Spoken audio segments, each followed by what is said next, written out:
Pues estamos de nuevo con ustedes, queridos oyentes, en esta segunda parte de La Pica en Flandes, tratando el tema que digamos que ya es recurrente en el último año, que es el conflicto, la guerra, la invasión o la operación militar especial, según se vea.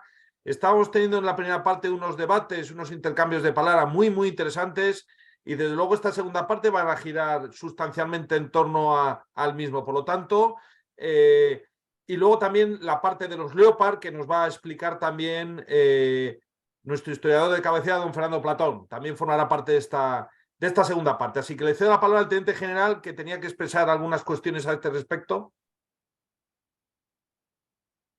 Pues siguiendo con el tema de Ucrania y de acuerdo con todo lo que nos ha dicho nuestro historiador Platón, pues no cabe duda que el frente, para mí, y a la vista de los movimientos más que de las informaciones, el frente este-sureste, es decir, toda la frontera de Ucrania con Rusia, ese es el objetivo, el famoso Donbass, y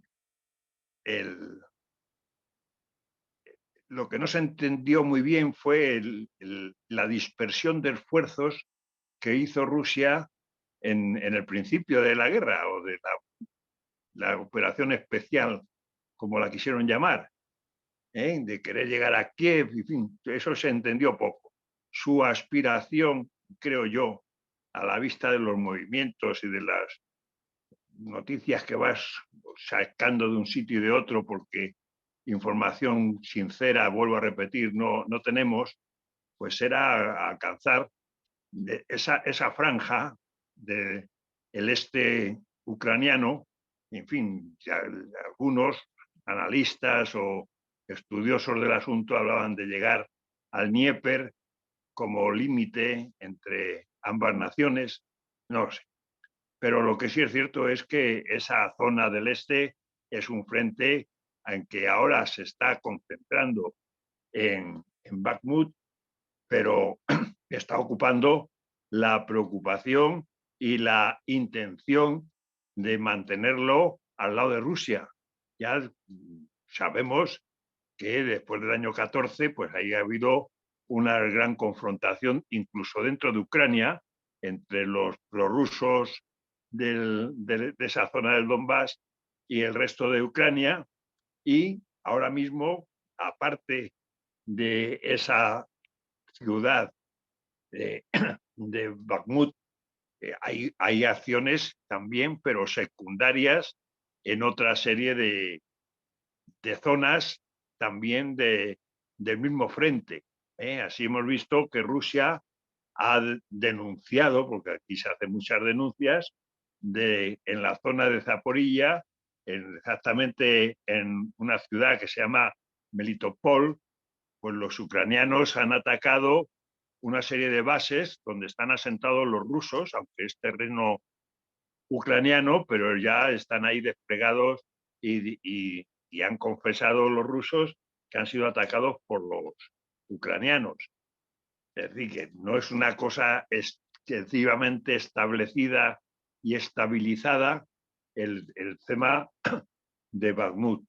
Pero ahí es donde se están jugando por el motivo, como ha dicho el secretario de Estado estadounidense, más simbólico que otra cosa. Aquí me hago fuerte, aquí no pasas y aquí voy a pasar, te voy a embolsar, en fin, puede ser que sea un pulso a tope y que de ahí pues se saque músculo un lado u otro, depende del que gane esta guerra propia del año 14, del siglo pasado.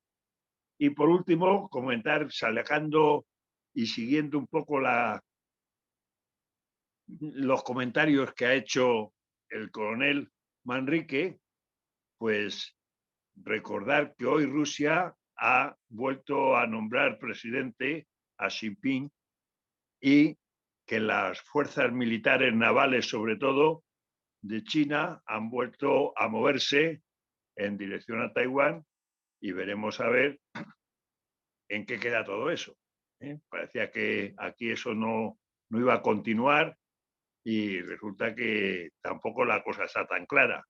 Y hay otra tensión más entre China y Estados Unidos, y nosotros, como también ha dicho el coronel Manrique, estamos en medio y veremos a ver qué ocurre, porque muchas veces cuando te quedas en medio entre dos que se están pegando, el que más tortas recibe eres tú. En fin, dejo paso a más comentarios. Muchísimas gracias, mi teniente general. Don Fernando Platón iba a comentar algo al respecto, por favor. Sí, pues terminar un poco lo que quería decir. Estamos en una guerra que recuerda mucho esa Primera Guerra Mundial y donde, como en ella, pesan mucho los duelos artilleros. Y esos duelos artilleros con un enorme gasto de munición. Y si ya en la Primera Guerra el consumo de munición ocasionó graves crisis en todos los países y la necesidad de aumentar la producción, también, digamos, lo está teniendo en esta guerra. Pero, digamos, con más peso en cuanto al consumo en la parte rusa que en la ucraniana. Primero, por propia táctica rusa de primero, digamos, ablandar mucho con la artillería antes de los ataques y con una artillería que está atacando con bastante menos precisión. Está usando más, digamos, artillería de precisión porque, digamos, está recibiendo mucha información por parte de las alertas de Estados Unidos y de países occidentales que le permite atacar, por ejemplo, bases logísticas o puestos de mando, digamos, la artillería ucraniana. Pero aún así también está teniendo un gasto importante. No sabemos, digamos, el tema de producción rusa. Se habla de que está hablando con China para poder recibir munición y aumentar la producción. Y en cuanto a Ucrania, pues ya se está hablando de aumentar la producción en los países europeos para poder suministrarle. Otro tema es el tema de las líneas de defensa. Claro, con avances tan lentos, uno de los temas que tiene es que está permitiendo preparar nuevas líneas defensivas y retroceder a ellas. De hecho, normalmente cuando Ucrania se ha retirado de algunos sitios, que son pequeñas poblaciones, ciudades como Soledar o se habla ya de la propia Bakhmut para cuando se retire, pues claro, le ha dado tiempo a crear una nueva línea de fortificaciones y posiciones para detener. Y después el desgaste, pues al principio Rusia perdió muchas tropas buenas, de las mejores formadas, sobre todo en esos ataques a Kiev, Kharkov o los avances hacia Nikolaev, y ahora en cambio está teniendo que rehacer su ejército y está cuidando lo que está rehaciendo. Cuando hizo la movilización, pues claro, no se ha dedicado a las tropas enviarlas corriendo al frente como carne de cañón y se está formando, y precisamente pues o bien para una ofensiva de primavera o para frenar la posible ofensiva de primavera ucraniana, y lo que está utilizando como carne de cañón es al grupo Wagner, que en mucha medida se ha alimentado con presidiarios y otro tipo de tropas. También en su momento utilizó a los chechenos, los cuales son los que han llevado en mucha medida el peso de los combates y las bajas, protegiendo así para futuras operaciones a lo que son más las tropas rusas, que es así que están actuando en el norte, en la zona de Krenina, y en la zona sur de la provincia de Zaporille. Digamos, lo que es los combates de más baja los está llevando a cabo un poco este grupo. Y la gran incógnita que queda ahora es qué va a pasar en primavera, si realmente Ucrania es capaz de volver a relanzar una ofensiva, lo cual habrá que ver si tiene fuerzas, porque también Ucrania ha estado perdiendo, digamos, muchas tropas experimentadas en estos combates, o si Rusia es capaz realmente de hacer una ofensiva que pueda romper el frente, que hasta ahora todavía pues no lo ha conseguido en ninguna, digamos, de las acciones. Y bueno, eso es un poco lo que quería decir. Muchísimas gracias, don Fernando. El teniente general pide la palabra. Adelante, mi teniente general. No, hablando de esto, de la información y contrainformación, y que no se sabe bien lo que puede pasar, pues las noticias que yo tengo es que en Bakhmut estaba previsto el abandono y, de hecho, los ucranianos volaron o inutilizaron varios puentes que les permitía el salir, antes de destruirlos, salir de Bakhmut y después impedir que pudieran tener o dificultar el paso de fuerzas rusas que sobrepasaran la ciudad. Al cabo de unos días de eso, pues parece ser que es un bastión a no abandonar por parte de Zelensky. Y, por otro lado, como esa acción ya estaba hecha, pues ahora tienen dificultades para que les llegue suministros y abastecimientos a las fuerzas que están prácticamente sitiadas ucranianas en esta ciudad. En fin, que hay un tanto de confusión, que ayer lo abandonábamos y hacemos esta operación para dificultar el avance de los rusos, y hoy tenemos que quedarnos ahí a toda costa, y lo que hicimos nos dificulta esa acción propia. Son noticias que van llegando de un sitio y de otro y que tampoco puedo confirmar, pero que me refiero a que esa información y contrainformación pues te hace pensar en muchas cosas. Igual que no creo que facilite nada el llegar a un acuerdo pacífico o que haya una mesa de negociación entre los dos contendientes, ahora que Zelensky también, o el gobierno ucraniano, pues ha nombrado ya unas autoridades de inspección y control de la corrupción, para lo cual era una de las exigencias que le exigía a la Unión Europea para meterle en la lista de posibles admitidos en dicha unión.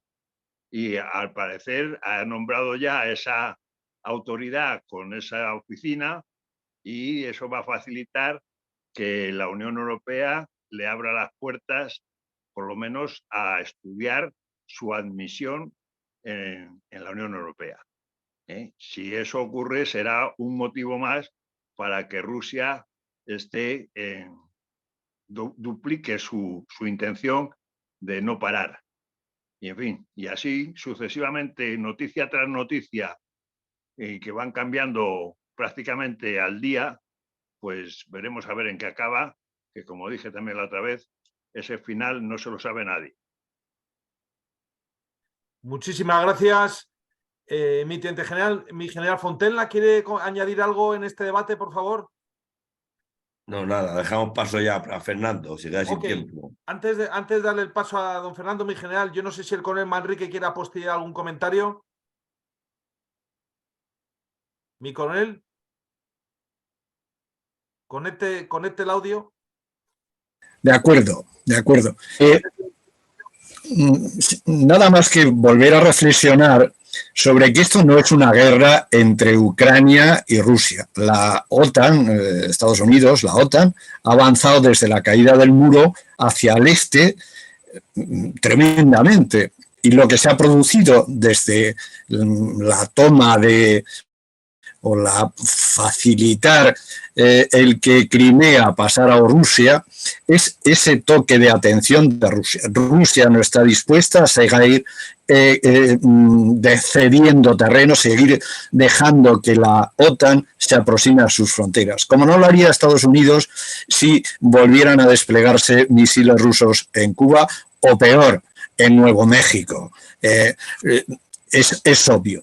Entonces no hay que perder de vista que ese es el problema, y en ese problema Europa está tomando parte hasta el extremo, Europa, la ONU, el mundo occidental, hasta el extremo de censurar todos los medios de comunicación. Entonces, hay que, sin dejar de ver lo que nos cuenta ese occidente antirruso, ver lo que se trasluce de lo que hace Rusia.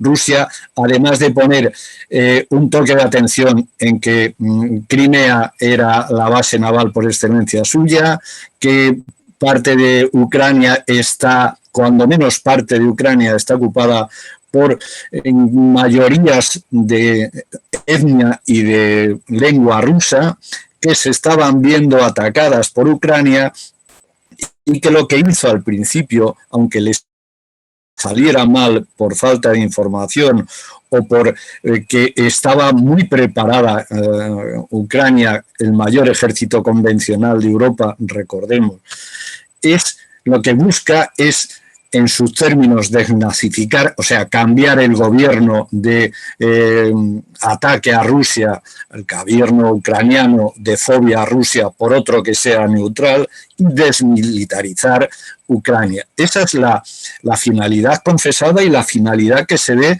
en esta guerra, que no es más, lo tremendo es que parece que no es más que el comienzo de una que está en el aire.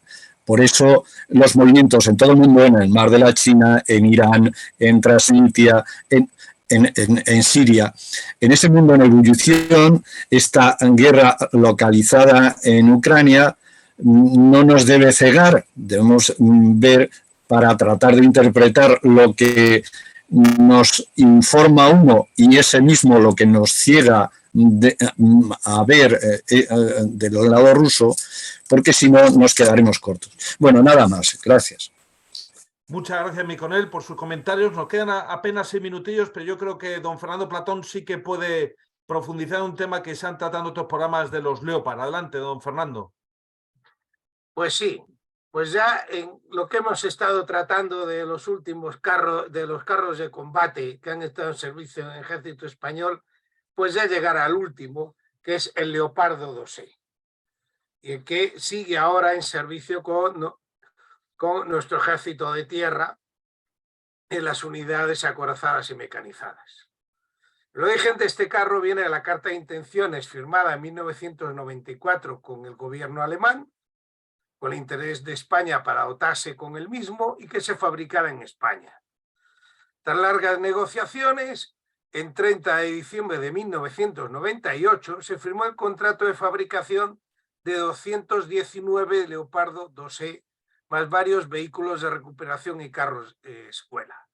Uno de los puntos más difíciles de abordar en este contrato fue el hecho de que el contratista principal español es la empresa Santa Bárbara y había sido adquirida por la firma norteamericana General Dynamics, que con el M1 Abrams es el principal competidor en carros de combate de la alemana Krauss-Maffei, fabricante del Leopard, lo cual le obligaba pues a proteger su tecnología y digamos y condicionó un poco la fabricación.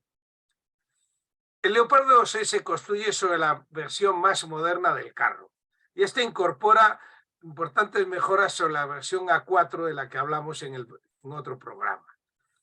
Y toma como base lo que es la versión A6 del carro alemán. La principal, digamos, principales cambios son, primero, el cañón, que es una nueva versión con más larga, 55 calibres en lugar de 44, lo cual da a la pieza una longitud total de 6,6 metros, lo cual le permite disparar una munición mejorada a más velocidad y con mayor poder de penetración. También las mejoras en la coraza, que le cambian la forma, aplicando placas adicionales en las zonas más vulnerables, como el frontal de la barcaza y el frontal y partes delanteras de los laterales de la torre, que vuelven a recuperar formas inclinadas clásicas de los carros.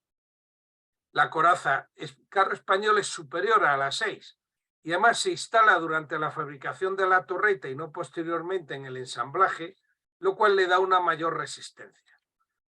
Y se convierte en el carro más pesado de la historia de los carros españoles, pues llega hasta las 62,5 toneladas. Las piezas son fabricadas en Alemania y ensambladas por Santa Bárbara en España. Gran parte de los equipos electrónicos son fabricados por empresas españolas bajo licencia de las empresas diseñadoras. Por ejemplo, el sistema de combate lo fabrica Indra bajo licencia de la alemana Atlas. El sistema de control de tiro es Tecnobit bajo licencia Rheinmetall, y la transmisión y tren de rodaje, la empresa Sapa de Plasencia de las armas bajo licencia de la alemana Renk. O sea, gran parte importante es fabricado en España, pero eso sí, siempre bajo licencia extranjera.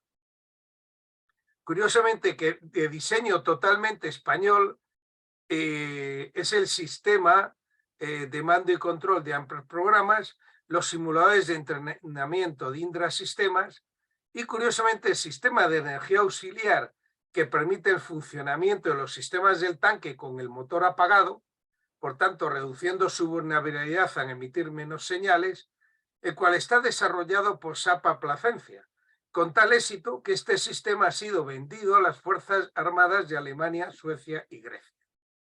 Total, en porcentaje de participación española es del 60%, y, como ya decía, pues se han fabricado, se ha equipado el ejército español con 219 carros Leopardo 2E, de los cuales 22 de ellas las primeras fabricadas en Alemania, 16 carros de recuperación, 4 de ellos fabricados en Alemania y 4 carros escuela fabricados en Alemania. Y con esto, digamos, España se encuentra actualmente pues, a un nivel de primera línea dentro de los carros de combate en servicio en el mundo. Y bueno, y con esto ya terminamos los carros de combate. Pues muchas gracias, don Fernando Platón, por haber terminado esta magnífica jornada de hoy. No sé si alguien quiere concluir con alguna reflexión final, que nos queda un minutillo. Bueno, pues yo creo que queda dicho todo perfectamente. Hemos hecho un recorrido en este programa muy, muy interesante sobre el contexto actual de la guerra de Ucrania, visto pues con nuestros analistas de primer nivel de la PICA en Flandes. Y bueno, pues seguiremos muy atentos a ver esa evolución y ojalá que esa escalada que estamos viendo que puede suceder mayor en el futuro no se desencadene. Lógicamente, para eso haría falta, bajo mi punto de vista, unas iniciativas diplomáticas que al menos desde la Unión Europea no se están llevando a cabo. Ya, si me permiten, como reflexión final para el programa de esta semana, decirles que, bueno, en mi cuenta en Twitter, que ha sido restablecida felizmente por Elon Musk, después de haber sufrido 7 meses de censura, bueno, he tenido ocasión de reflexionar sobre este particular y lo que sí he notado es una increíble animadversión y un odio, digamos, sobre todo de determinados sectores, digamos, que son los que intentan sustentar esta guerra a toda costa y arrastrarnos a todos. Esos que luego son los que dicen que vayan otros a luchar y a morir, y luego enseguida, cuando uno manifiesta pues una visión un poco neutral al respecto, dejan los argumentos y los razonamientos y se dedican a insultar y a amenazar. Pero bueno, es el signo de los tiempos y desde luego Twitter es, ya lo sabemos todos, una completa pocilga, ¿eh? Pero bueno, no deja de ser una fuente de información muy interesante y desde luego no van a conseguir callarnos a los que expresamos de una forma bastante decidida, como es mi caso, mi opinión en mi cuenta en Twitter, que para eso me la han restablecido, lo mío me ha costado. Muy bien, queridos contertulios, agradecerles una vez más su participación y emplazarles a la semana que viene y decirles a nuestros oyentes que por favor difundan entre todos sus contactos estos podcasts, audios, porque realmente cada vez tenemos más impacto, pero necesitamos llegar a cada vez mayores estratos de los colectivos de veteranos legionarios para que sea esta nuestra voz de los veteranos de las Fuerzas Armadas. Muchas gracias a todos y nos vemos la semana que viene.